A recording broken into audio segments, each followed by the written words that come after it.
L'Épître aux Hébreux, chapitre 11. Or, la foi est une ferme assurance des choses qu'on espère, une démonstration de celles qu'on ne voit pas. Pour l'avoir possédée, les anciens ont obtenu un témoignage favorable. C'est par la foi que nous reconnaissons que le monde a été formé par la parole de Dieu, en sorte que ce qu'on voit n'a pas été fait de choses visibles. C'est par la foi qu'Abel offrit à Dieu un sacrifice plus excellent que celui de Caïn. C'est par elle qu'il fut déclaré juste, Dieu approuvant ses offrandes. Et c'est par elle qu'il parle encore, quoique mort. C'est par la foi qu'Enoch fut enlevé pour qu'il ne vit point la mort, et qu'il ne parut plus, parce que Dieu l'avait enlevé. Car avant son enlèvement, il avait reçu le témoignage qu'il était agréable à Dieu. Or, sans la foi, il est impossible de lui être agréable, car il faut que celui qui s'approche de Dieu croit que Dieu existe, et qu'il est le rémunérateur de ceux qui le cherchent. C'est par la foi que Noé, divinement averti des choses qu'on ne voyait pas encore, et saisit une crainte respectueuse, construisit une arche pour sauver sa famille. C'est par elle qu'il condamna le monde et devint héritier de la justice qui s'obtient par la foi. C'est par la foi qu'Abraham, lors de sa vocation, obéit et partit pour un lieu qu'il devait recevoir en héritage et qu'il partit sans savoir où il allait.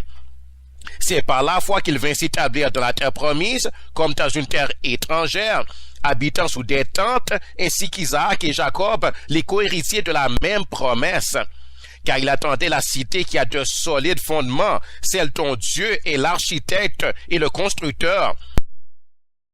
C'est par la foi que Sarah elle-même, malgré son âge avancé, fut rendue capable d'avoir une postérité, parce qu'elle crut à la fidélité de celui qui avait fait la promesse.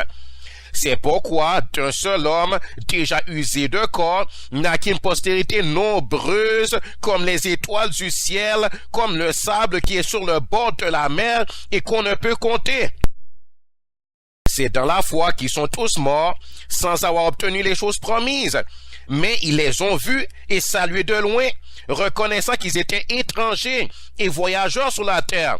Ceux qui parlent ainsi montrent qu'ils cherchent une patrie. S'ils avaient eu en vue celle d'où ils étaient sortis, ils auraient eu le temps d'y retourner. Mais maintenant, ils en désirent une meilleure, c'est-à-dire une céleste. C'est pourquoi Dieu n'a pas honte d'être appelé leur Dieu, car il leur a préparé une cité. C'est par la foi qu'Abraham offrit Isaac lorsqu'il fut mis à l'épreuve et qu'il offrit son fils unique, lui qui avait reçu les promesses, et à qui il avait été dit, en Isaac sera nommé pour toi une postérité. Il pensait que Dieu est puissant, même pour ressusciter les morts. Aussi le couvra-t-il par une sorte de résurrection. C'est par la foi qu'Isaac bénit Jacob et Ésaü en vue des choses à venir.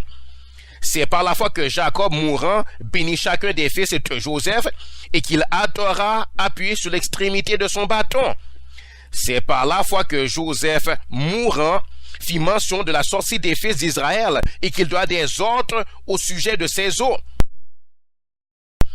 C'est par la foi que Moïse, à sa naissance, fut caché pendant 3 mois par ses parents, parce qu'ils virent que l'enfant était beau et qu'il ne craignait pas l'ordre du roi. C'est par la foi que Moïse, devenu grand, refusa d'être appelé fils de la fille de Pharaon, aimant mieux être maltraité avec le peuple de Dieu que d'avoir pour un temps la jouissance du péché, regardant l'opprobre de Christ comme une richesse plus grande que les trésors de l'Égypte, car il avait les yeux fixés sur la rémunération. C'est par la foi qu'il quitta l'Égypte sans être effrayé de la colère du roi, car il se montra ferme comme voyant celui qui est invisible. C'est par la foi qu'il fit la Pâque et l'aspersion du sang, afin que l'exterminateur ne touchât pas au premier-né des Israélites. C'est par la foi qu'ils traversèrent la mer Rouge comme un lieu sec, tandis que les Égyptiens qui en firent la tentative furent engloutis. C'est par la foi que les murailles de Jéricho tombèrent après qu'on en eut fait le tour pendant 7 jours. C'est par la foi que Rahab, la prostituée, ne périt pas avec les rebelles, parce qu'il avait reçu les espions avec bienveillance. Et que dirais-je encore, car le temps me manquerait pour parler de Gédéon, de Barak, de Samson, de Jephthé, de David, de Samuel et des prophètes, qui, par la foi, vainquirent des royaumes, exercèrent la justice, obtinrent des promesses, fermèrent la gueule des lions, éteignirent la puissance du feu, échappèrent aux tranchants de l'épée, guérirent de leur maladie, furent vaillants à la guerre, mirent en fuite des armées étrangères.